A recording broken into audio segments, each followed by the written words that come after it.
Hello YouTube, this is Kez Maina. Welcome back to my YouTube channel. This is a health and lifestyle channel where we talk about different health conditions and lifestyle modifications to accommodate the same. Karibuni. So today's video is the final of the HIV and AIDS series. Hey, nice series in my drag out, but I'm finally done. So the final thing we're talking about is the myths and misconceptions surrounding HIV and AIDS. And yeah, that's what we'll talk about, because with treatment it's different for different people, but it's definitely ARVs. There are different classes, they are different. It depends on at whatever point your healthcare provider finds you at. It depends on your viral load, your CD4 count, and quite a number of things that they look at, and then from there they'll give you an ARV, and you continue and you take them for the rest of your life every day. If you lose them, visit your provider so they can give you others. You shouldn't stop. If you stop, things will not be so good. Alright, so on to today's topic, the common misconceptions that we have around HIV and AIDS. And the first one I will talk about is the misconception that HIV, that is human immunodeficiency virus, is the same as AIDS, that is acquired immunodeficiency syndrome. Yeah, so they're not the same thing, and I will attach a link to the first video on HIV and AIDS that we did. That's where we cleared the difference between those two.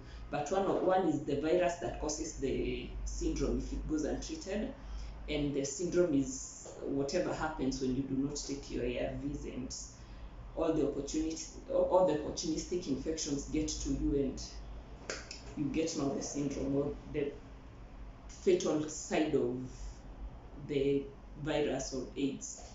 Yeah, so that is the first misconception. And no, they are not the same thing. Another misconception we have is that HIV diagnosis is a death sentence. No, it is not.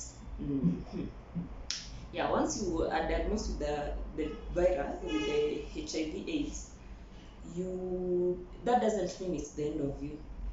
But the most important thing, counseling will be done so that you can accept, and once you've accepted and started taking your treatment, you're good to go. You can live a very long and healthy life as long as you take care of yourself and you take your medication as you're required. Another misconception that HIV can be transmitted through social contact. No, if you shake your neighbor's hand and they have HIV/AIDS, you're not going to contract it. If you hug your neighbor, you're not going. If you have a HIV positive person, they are not going to transmit the virus to you.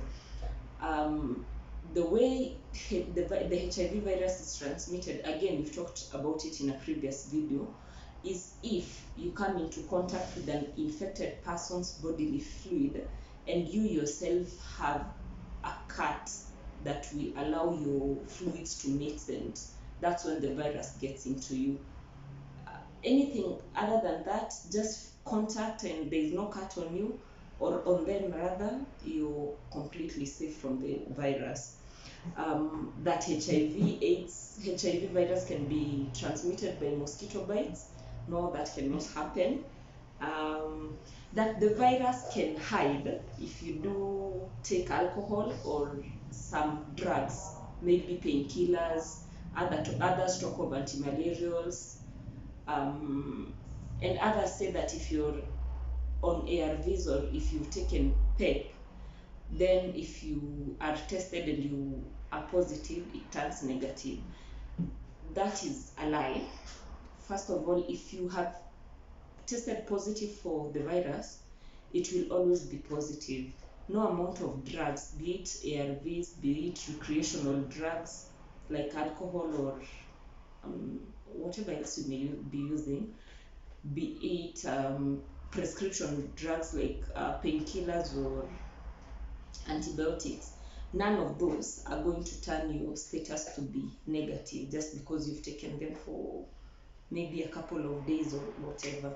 If you're positive, you're positive. Even for a person who is HIV positive and has been on their ARVs, their status never changes to negative. what happens? Their viral load decreases. That means that they tend to become healthier, their CD4 counts rises. That means that their immunity becomes better and is able to fight off any opportunistic infection. That's why they do not progress to AIDS. But that doesn't mean that they're now cured. Okay, it's just some sort of a maintenance dose just to help you keep going through life. And as long as you're taking your medications as you're required and you're doing the things that you're needed to do, you have a guarantee that you'll live a good long life until you stop taking care of yourself. That you cannot get pregnant, that's a lie.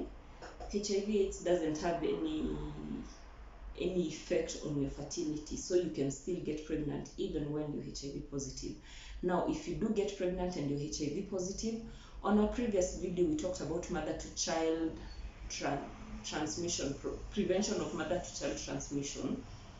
As soon as you've realized that you're pregnant and you've also been HIV positive, you need to present yourself to a healthcare provider so that they can take you through the steps that are needed to be taken for you to deliver a completely healthy baby.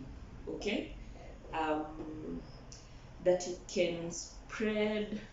you cannot spread the virus if you're on treatment. You can still transmit the virus when you're on treatment, although for some people, when their viral load has been suppressed so much, the chances get lower. But again, we do not take some of these chances. If you know someone is HIV positive, just use protection.